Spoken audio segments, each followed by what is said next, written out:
So welcome everyone, and thank you for joining us for today's roundtable discussion, Strong Connections, Ideas and Tips for Improving Student Engagement. My name is Tammy Finch, and I'm the director of the Expedition School, a K-8 charter school in Central North Carolina, and I have the distinct pleasure of moderating today's Great Minds and National Alliance for Public Charter Schools sponsored discussion. And we're really excited to get started. So first, a few webinar logistics. Those of you attending today's session will be muted, but please feel free to ask questions or pose your thoughts by finding the questions feature on your screen. We will be tracking your questions and comments throughout the discussion, and we'll do our very best to address them at the end. And if time doesn't allow for that, we'll gladly follow up with any remaining questions via email. And all registrants will also receive access to a recording of today's session. So allow me to introduce today's panel. First, welcome, Taryn Young. Can you tell us where you work and whether your school is for full virtual, hybrid, or back in person? Hi, everybody. My name is Taryn Tong, and I work at University Preparatory Schools in Denver, Colorado. We have 2 K-5 charter schools in Denver, serving about 700 students. Right now, we are currently hybrid, fun, and we have about 40% of our students still in the virtual space and 60% of our students with us live every day of the week. Thanks, Taryn. Taylor Ellis, welcome. Where are you and how is your district or school operating? Yeah, hi, I'm Taylor Ellis. I am the Chief Academic Officer at Scholarship Prep Schools. We run 3 schools in Southern California, 1 in San Diego County, 1 in Orange County, and 1 in Los Angeles County. We were on distance learning for the first semester for all of our schools, but have been back in hybrid with 2 of our schools since 1 in November, 1 in January, and then we just reopened our school in LA. And so we are in hybrid with all 3. We are TK-8 schools, and it's a little different at each of our sites, but it's about 50-50 with kids who are coming on campus versus students who are still doing virtual learning from home. Thanks, Taylor. And next, I'd like to introduce Todd Yarch. Welcome, Todd. What is your school or district and how is it operating right now? Thanks, Tammy. We are Eaton Academy, and we are a pre-K-8 school in East Point, Michigan, which is on the border of Detroit. And we have been remote the entire year. We are a month-to-month recertification by our board, and due to some of the COVID issues now going on in Michigan, we've remained remote at this time. Thanks, Todd. And our last panelist, welcome, Tara Mortimer. I'm pleased to work together with Tara at our school, but I will let her go and introduce our school and tell a little bit about how we're operating. Thanks, Tammy. So we are a K-8 school in Hillsborough, North Carolina. We are presently on day 4 of returning in person. Similar to Taryn, we are about 60% have returned in person, about 40% remain home. And in some of our lessons, we're also using hybrid learning as well and combining some of our remote learners with our in-person learners. Thanks, Tara, and thanks everyone. So before we get started with our panel today, I'd like to first conduct a poll of our audience to understand where teaching and learning is taking place with you. So you're going to see a poll pop up on your screen, and we're just going to take a few minutes for everyone to respond, and then we'll share the results with you. So you should see a poll. What mode of learning is currently happening at your school? So go ahead and take a few seconds to answer that.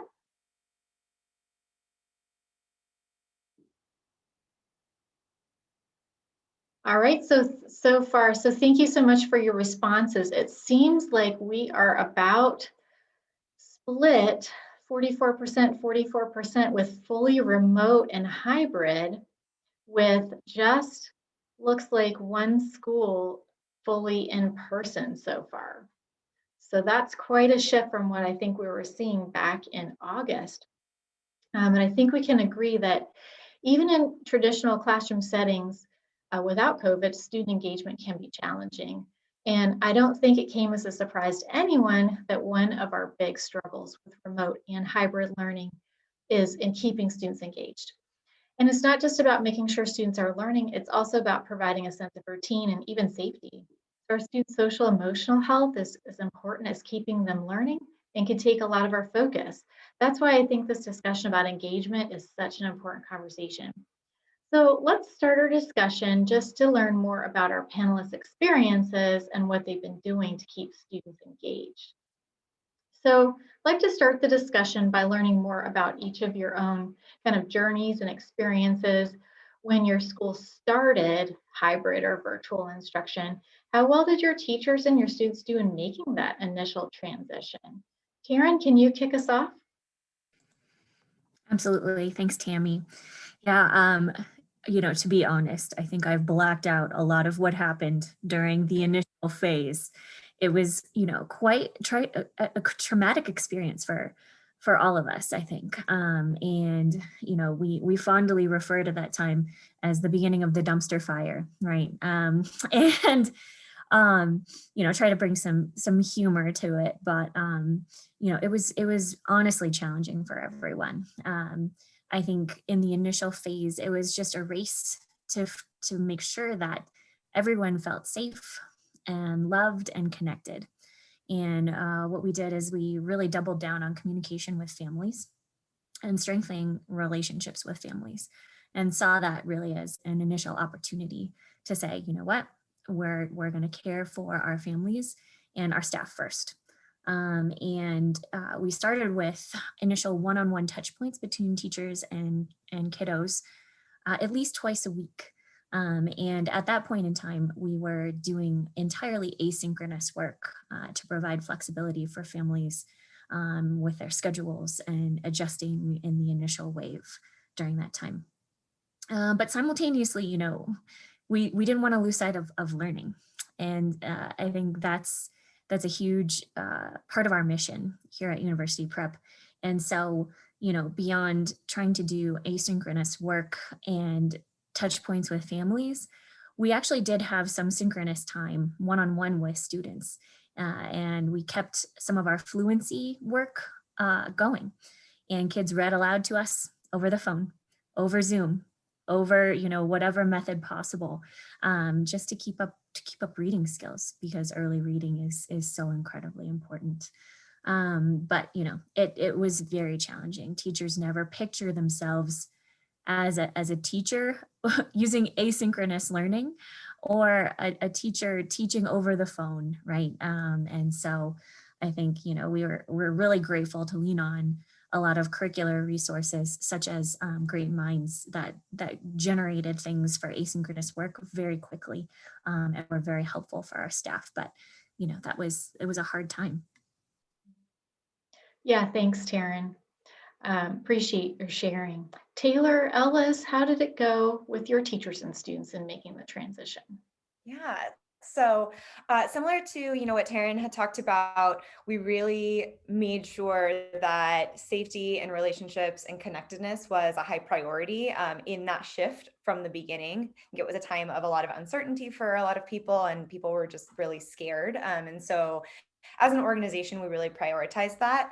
I think something that's a little bit different that our school did compared to kind of what Taryn had shared is a lot of our curricular resources are digital and online anyhow, and had been for quite a while. And we, even with a lot of our Great Minds material that wasn't necessarily full and up online at that time, we're converting those into Nearpod lessons and things. And so I think the shift for our teachers was actually not quite as great as it was at some other schools.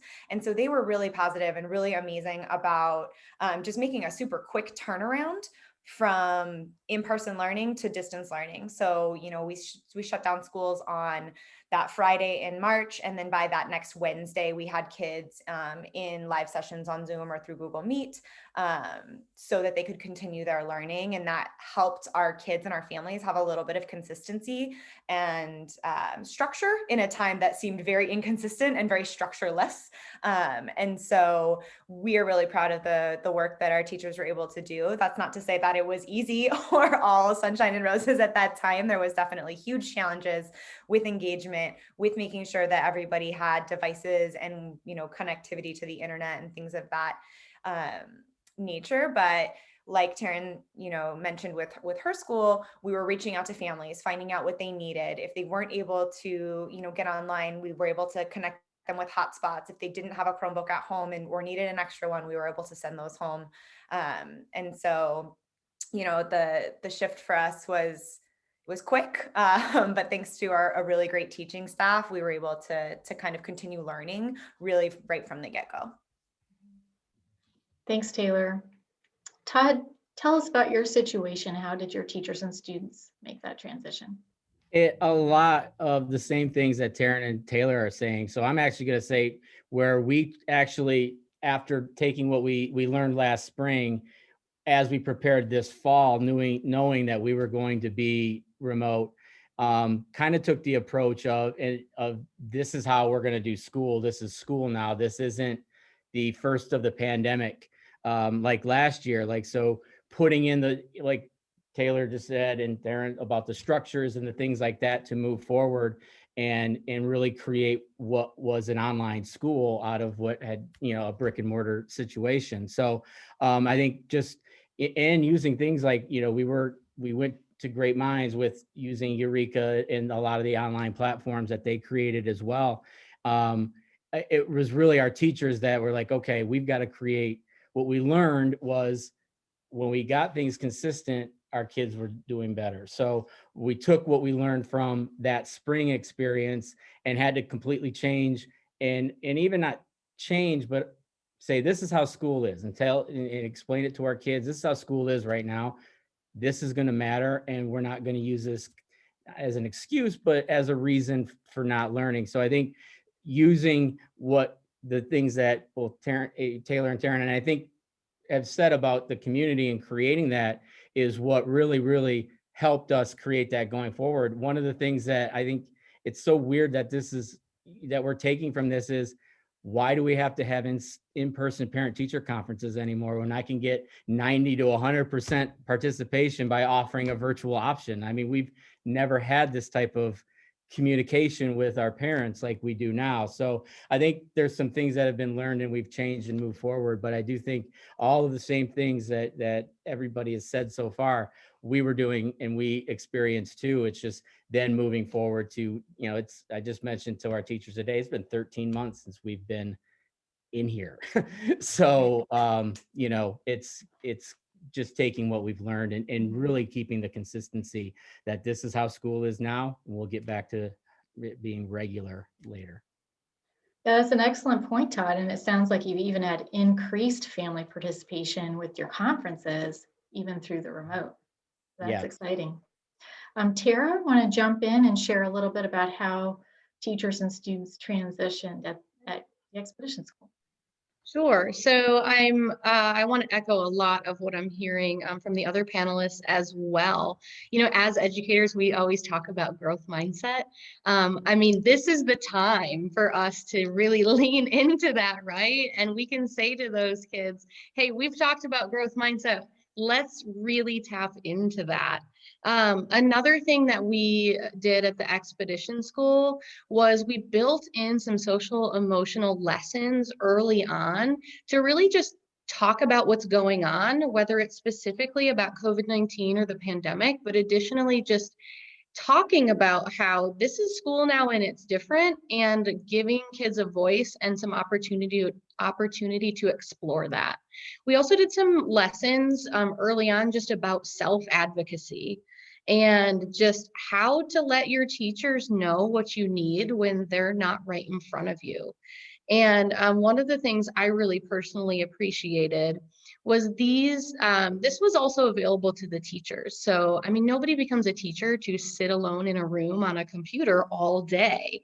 And so we were suffering too with that lack of connection. And our school did a great job creating opportunities for teachers as well to just remain connected and have an arena to voice, their concerns or just check in with one another as often as possible.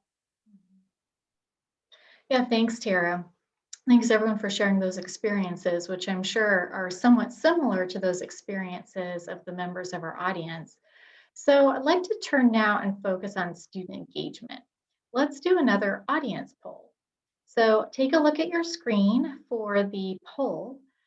What percentage of your students do you struggle to engage on a regular basis? And we're thinking about like right now in the situation that you're in now.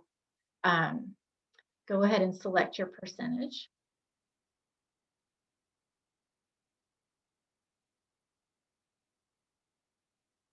We'll just take a few more seconds to get those clicks in.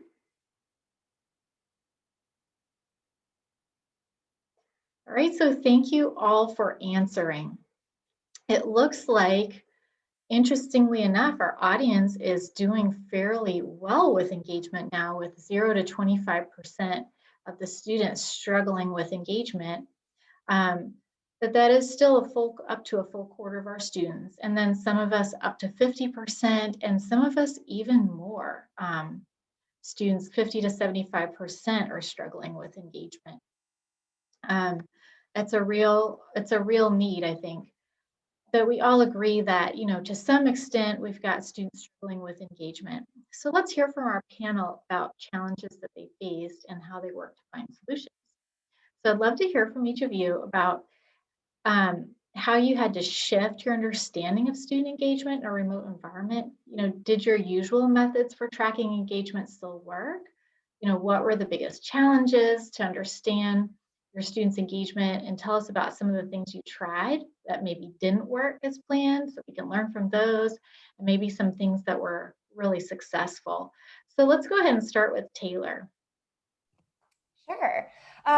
So I think that one of the biggest challenges that we had with engagement was really just the way that we think about engagement in general. And so, as a staff and with our teachers, we really had to address some of the deep-seated beliefs in what engagement is and what that looks like, and how that really does have to shift a little bit in a virtual world. And so we really started by kind of going backwards and just talking about purpose, right? Like, why is it important that kids are engaged? And obviously the answer to that is they need to be engaged in the thinking of a lesson to learn and to move forward.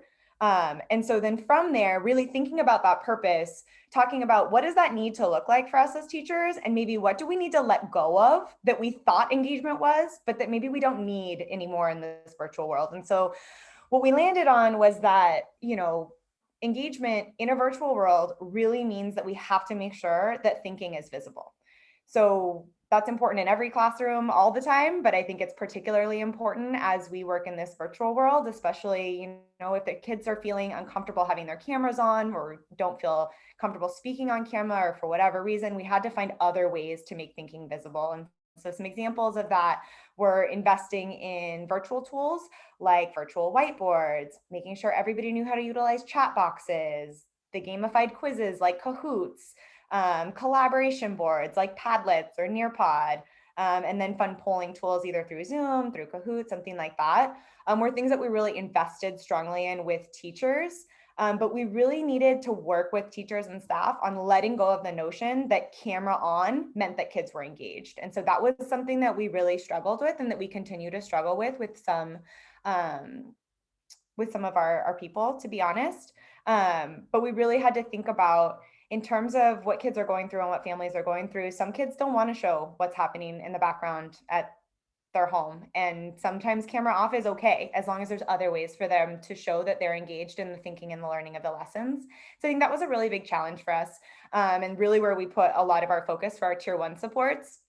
And then after that, I noticed in the poll that we're kind of all living in this world where we're getting most of our kids engaged, but there's still this chunk of students and families who need these additional tier 2 and tier 3 supports. And so what we've really tried to do is provide a super individualized approach to addressing barriers and family needs. And so we conduct empathy interviews with students and with families to try to identify what is going on that's impeding their ability to participate or engage in lessons regularly, and then work with community partners and resources that the school has to try to support in that way. And that might look like providing technology. It might look like pairing them up with housing support through a community partnership. It might look like getting some more school supplies.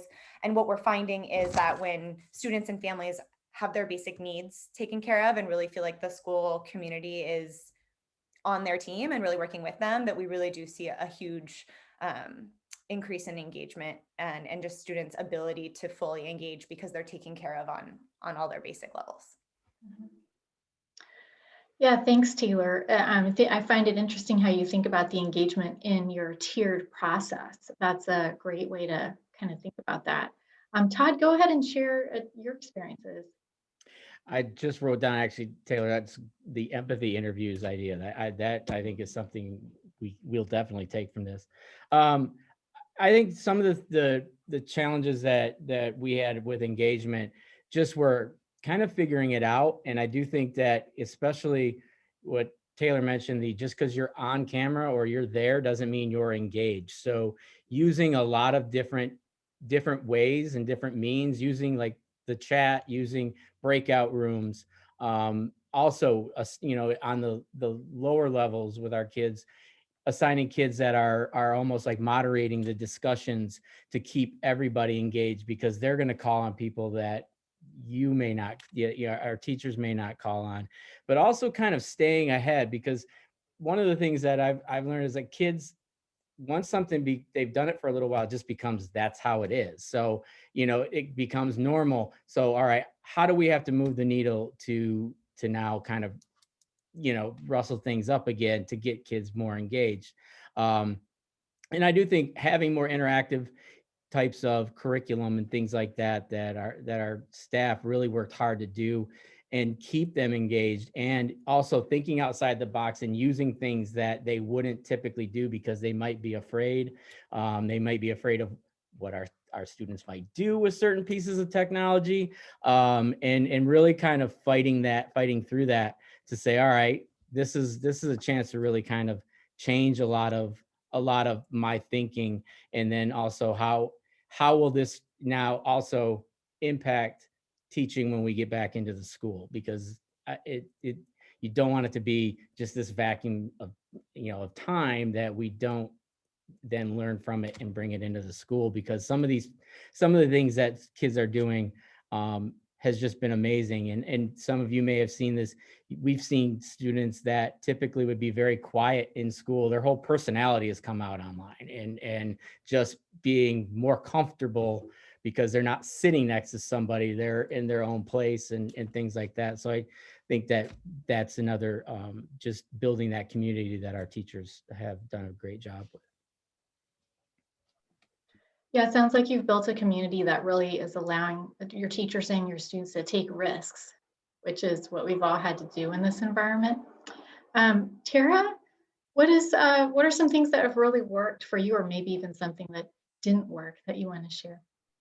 Sure. So when I think about engagement, I tend to think of it on two levels. And early on in the pandemic, it was just who's showing up, who's logging into their live lessons, who's accessing their classwork or doing their classwork and turning it in. And as we sort of began to get more and more students, pretty quickly, we got most students showing up. Then it started to be, so in our live lessons, what is the engagement level there? And each different environment sort of created its own obstacle. We know our kids, we can look at their face, and when we know them, we can often know, like, do they get it or not, and can tell.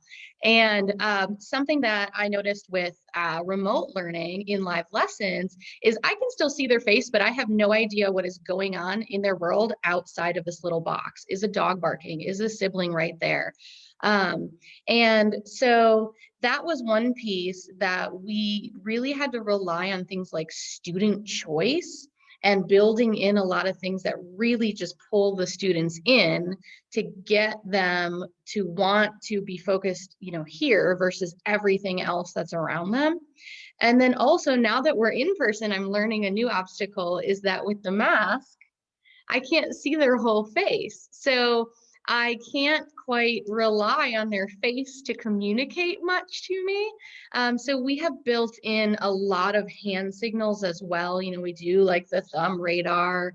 We hold up numbers. We use those a lot to just really check in and see where the students are at. Sometimes with the chat, I'll typically keep the chat on private, so it just comes to me. And something I've found with that is when the students know the chat just comes to me, they're often more willing to take bigger risks in their responses because they're not being so concerned about being judged by their peers. I teach middle school. And then thinking about something I tried that hasn't worked.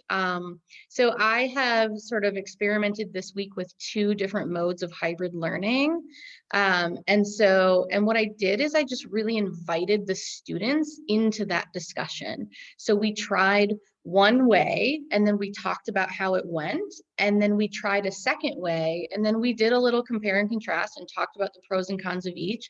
So the students really felt like they were part of that decision and had some control over their own learning environment and how it went. And since we had in-person and remote kids in those, we talked specifically about how it went for each environment. And then we weighed the pros and cons and really talked about, to really care for our entire classroom community, what's the best choice we can make in a hybrid situation that really maximizes the experience for everyone. Thanks so much, Tara. Taryn, you share a little bit about your experiences that have worked well to engage students? Yeah, absolutely. I think, a lot of what Taylor had shared before really resonated with me. First, we had to redefine student engagement. I think that was step one. What does it look like to be engaged in a Zoom room? And that was a debate. I think we had a similar debate, Taylor, around camera on, camera off, and what it looks like. And we landed in a really similar place. Evidence of learning, I think, is what we ended up calling it. Although, showing your thinking, showing student thinking is exactly right.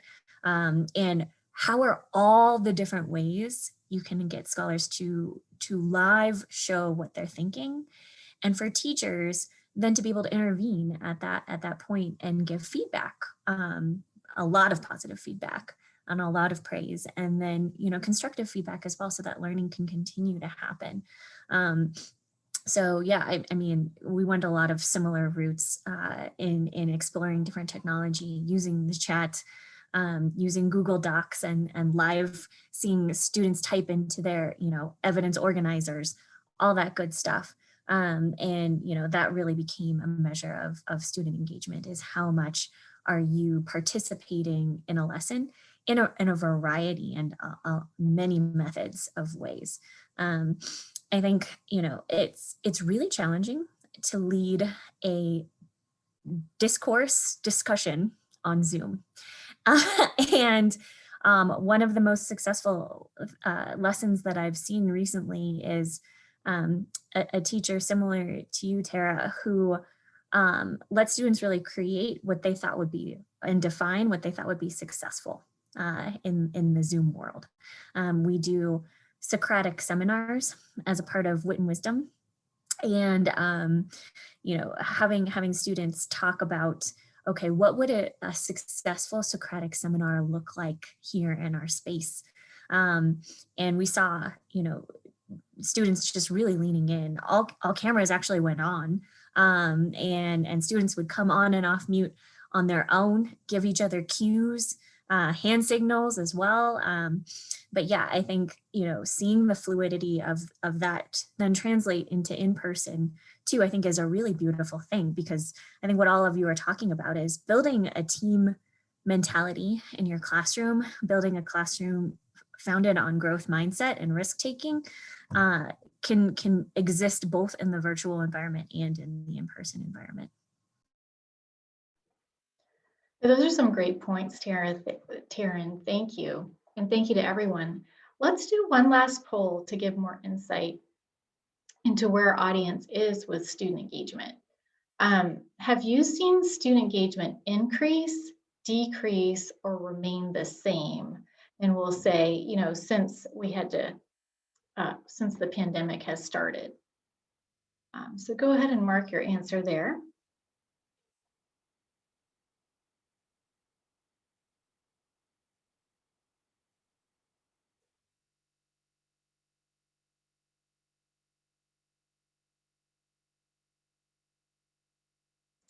All right, so it looks like most of us, well, about half of us are seeing engagement stay about the same, and we have seen some decreases, and some student engagement has increased. All right, so that's very, very interesting. If you could think back to last year when schools initially closed to where you are now, can you answer the question our audience just answered and then share your biggest successes around student engagement? Taylor, Ellis, could you give us one piece of advice to others struggling to help keep students engaged? Sure, there's kind of a lot of questions in there. So I think that to answer the question that the audience just answered about, you know, thinking about from when we started this last March to right now, I think that, you know, engagement has definitely kind of ebbed and flowed as there have been shifts, right? So when we shifted from more recently, when we shifted from distance learning to hybrid, that change in structure and that change in routine did kind of throw us for another little loop. And so I do think that it goes up and down sometimes. But overall, from last March to this March, I definitely think that we've seen an increase in engagement. I think that just teachers learning the strategies and skills of how to navigate and teach in this virtual world has gotten a lot stronger. And then, you know, really making that shift to focus on how do we support kids and families going through what is a very challenging time for everybody has overall helped us really increase engagement. In terms of advice that I would give to people struggling with engagement, I would say two things. Foundationally, get to know your kids and your families, make sure they know that you care for and about them. And you know, from a district standpoint or an organizational standpoint, really making sure that we're building in time to the master schedule for community building, for relationship building, and for social emotional learning is really key. And then instructionally, making sure that teachers have the tools, strategies, and resources to make thinking visible in their lessons so that we really can effectively monitor how kids are engaging, what they're thinking, and then use that both as an engagement strategy as well as a check for understanding so that we can effectively push kids, even though they may not be sitting in classrooms with us. Thanks so much, Taylor. Tara, have you seen engagement go up, down, remain the same? What's one of your biggest successes and maybe something that you're taking back into the in-person classroom? Sure. I have seen a consistent increase in engagement as we started out with a set number of students we were trying to reach. As we got in contact with those students and families, that number just, as we identified what the obstacle was, we slowly got to 100% engagement in my class. And it was really exciting to just see people respond to that. Something that has been a success. So in our Great Minds curriculum in the 6th grade, one of the end of module tasks has students creating a narrative and then bringing it to life. And I thought to myself, and how will we do this remote?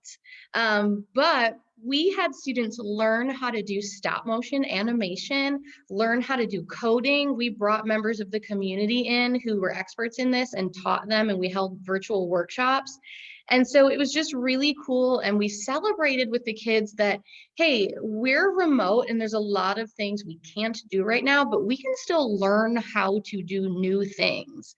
And we just really celebrated the fact that we are still learning, growing, building new skills, even though we're remote. And it was really great to just see what, and also what being at home brought to the project. And so sometimes there's an asset there of like, well, you have all your Legos at your house, so you can really make your presentation really exciting. So overall, it was great. A big piece of advice I would say is just to continuously take time to reflect. And I think, with yourself, with your team, and most importantly, with your students, and just talk about how did it go? What can we change? We would consistently rate things. So Taryn was talking about Socratic seminars. And so we talked about, we're transferring this skill to, suddenly we're unmuting and muting and there's glitching. And so our first Socratic seminar practice, we rated how it went and we had a total number there. And then every time we practiced, we watched that number go up. So we could see by students' individual ratings how we were getting better. And so we would celebrate that as well. Thanks so much, Tara. Todd Yarch, have you seen engagement go up, down, stay the same? And what advice would you give to others? Go ahead and unmute there. Oops, sorry. I would say ours is kind of, we look like that graph compared to, like, if you asked everybody on our staff, it's kind of a little bit of all of it. I would say we've probably remained the same, but we have seen an increase, like I mentioned before, in the students that were quiet before that opened up. I think that's been a big piece of what we've seen with some of our students. I think that the fact that our teachers are really, and just as a staff, we are doing a lot of the same things that everybody has mentioned with building the community and building a team and understanding that, and like we've said, this is school right now. This is what we are doing. And that we're going to learn the same, we're going to learn. And I think, but I also think the risk-taking piece and also allowing student choice and student voice in what they're doing and how they present things. I love the idea of, just the narrative in doing videos and we've got this, it's not just a flat panel. There's a lot of things that kids can do. And kids know a lot of things that we don't know as adults on how to do certain things. So allowing that and giving them that freedom, I think has been something that has increased that engagement. And then also kind of just supporting teachers as they get frustrated with, some of the kids are kids and kids are going to be kids online, or they're going to be just like they're going to be kids in the school. So getting past the frustration piece of, if it doesn't go well, keep trying. That was just the first time. I think that's something too that's helped lead to engagement, that kids see, okay, we're gonna get another chance at this. We're all gonna figure this out together.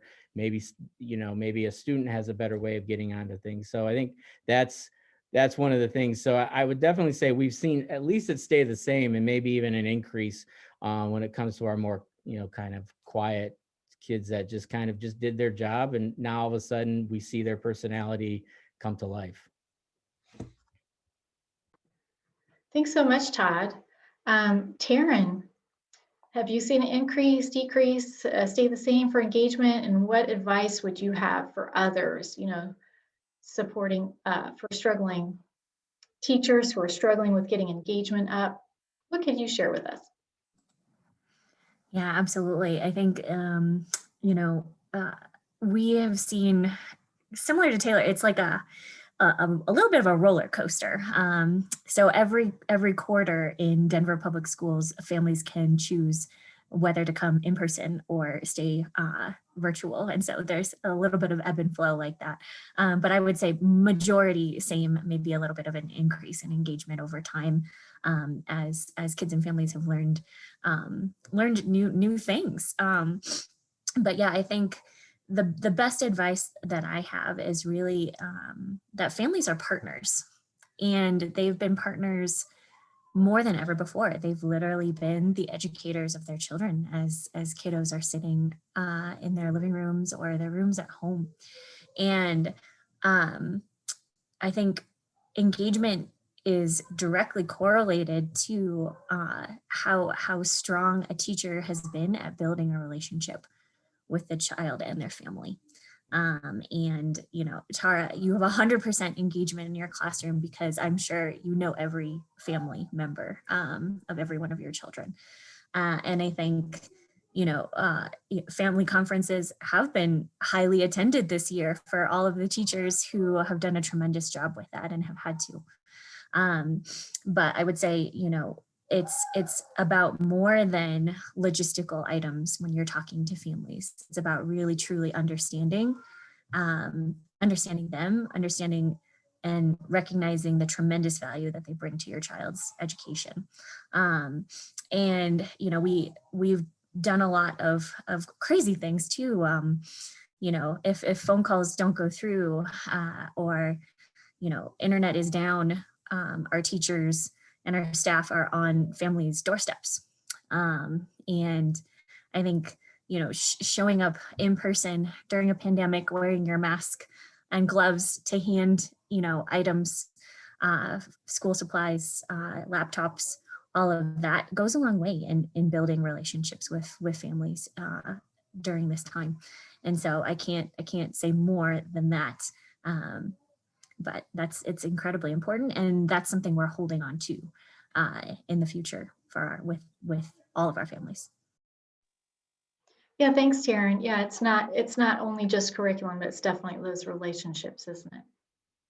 Yeah, thank you everyone for sharing your experience and your advice. I think we've painted a hopefully more hopeful picture for students and teachers in the future with distance learning. So let's take a little bit of time now to address some questions submitted by our audience that have come in. So we have a question here. Does anyone have a personal example of a particular student engagement, maybe a student engagement story that where a student's engagement evolved this year, maybe from poor engagement to good engagement that you might be able to share? I can actually, the one she's in my mind every time I think about it. She's one of our 8th grade students and she's very high achieving, but it's always been really, really quiet and just kind of goes about her day and doesn't, you know, she's great.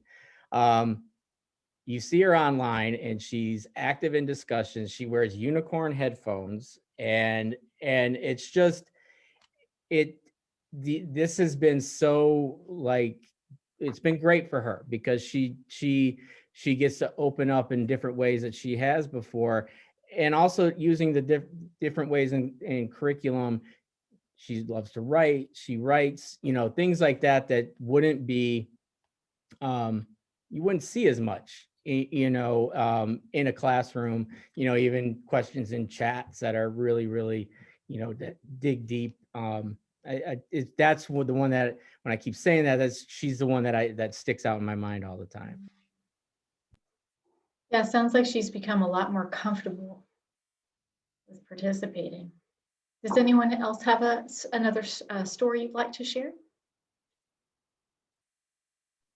Something I can share is it's a small handful of students that were showing up to live lessons and were doing their classwork, but I could just tell they weren't really feeling remote learning.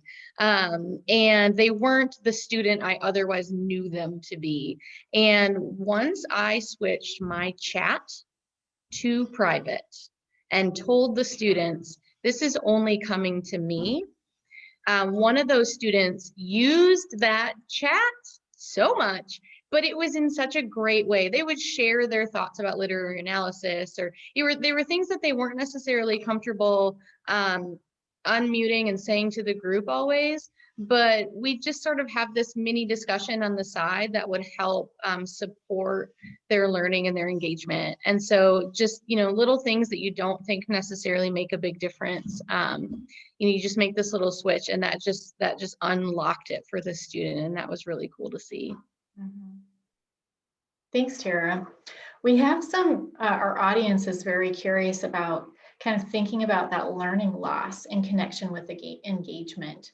How are you addressing, or how have you addressed learning loss Any tips or tricks, and particularly thinking about engagement and getting at that learning loss? Yeah, Taylor, go for it. This one. So I think that, some of the ways that we've addressed learning loss this year, and something I think that is like even a little bit of a silver lining of having gone through this crazy virtual learning year, is the level of differentiation that can be provided through the use of a lot of technology tools that have become very available and used during this time. And so some of the things that we've done to address learning loss are, giving teachers permission to kind of utilize their instructional minutes to do things like pull small groups, or give maybe a different reading lesson to this group of students while this group does an asynchronous lesson, and then having them switch. And by doing that and utilizing those tools and making sure that we're really targeting asynchronous work to a student's particular level has really helped us to be able to see the same levels of gains that we would see during a school year. So, from beginning of year to mid-year on all of our iReady assessments, we were able to move, 8% of kids from the 2 or more levels behind up, and we were able to increase by 13% the number of students who are meeting or exceeding standards, both in reading and in math. And so really being able to use some of these tech tools, being able to utilize some of these strategies has really helped meet kids where they're at a much more individual level than maybe even we were doing. I mean, they were definitely possible, but maybe we weren't doing them quite as effectively before. And now, out of necessity, it's really become something we do regularly. Thank you, Taylor. Anyone else want to jump in to talk about addressing learning loss and tips or tricks for that?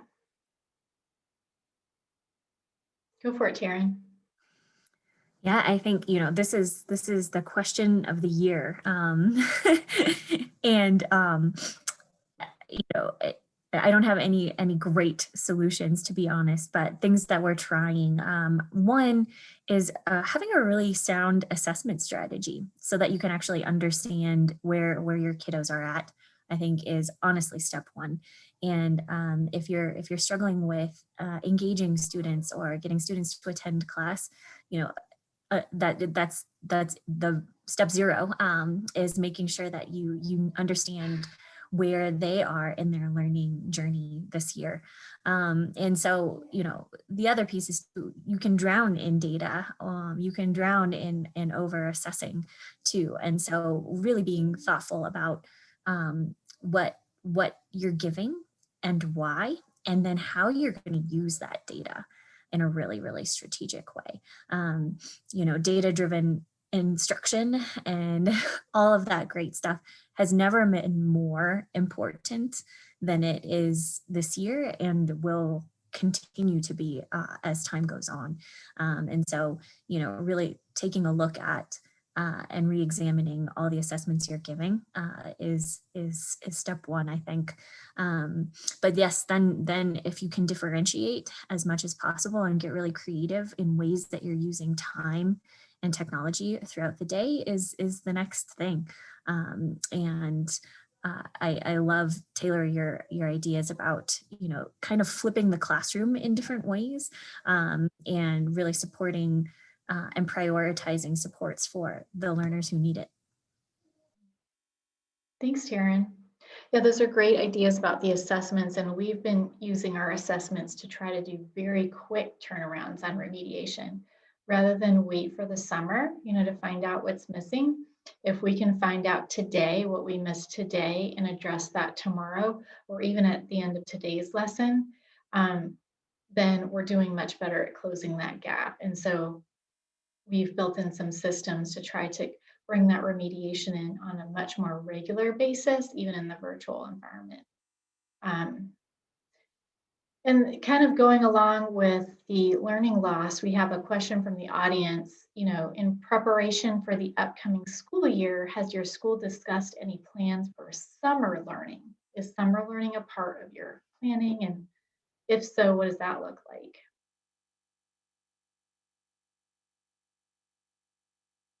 Maybe we just need to take a poll. Is anyone doing summer learning on the panel Taylor is and Todd. Okay. I feel like I was talking too much. I was trying to give other people an opportunity.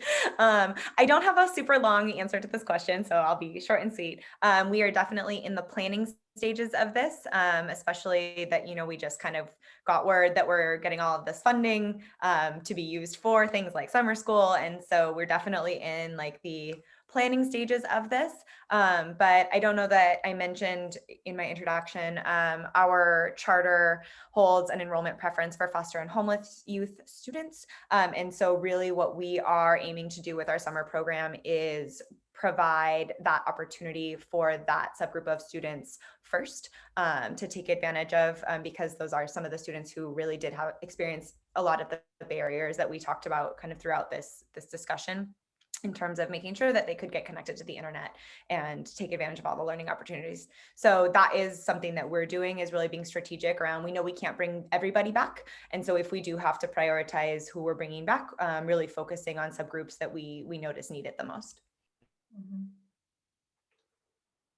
Thanks, I would Taylor. say Go the same- ahead, Todd. sorry, Tim. I would say the same as Taylor. We are in the planning stages of it right now. There has been some funding that has come our way. We will still do it remotely, just because we have the opportunity to do some things in the building during the summer to get things ready for next school year. So, but yeah, we are in the planning stages, but a lot of it will be based on, it'll be really personalized, really intervention based, really data driven. We use NWEA, so that's going to be what we use to kind of drive how we do our summer program. We actually did it last summer, and it was really successful. It was actually probably one of our more successful ones, being that people were at home instead of kind of being in the building, took out some barriers. So Thanks, Todd. All right. Well, I think we have addressed the majority of our audience questions now. Just taking a look to see if there are any more here. All right. Doesn't look that way.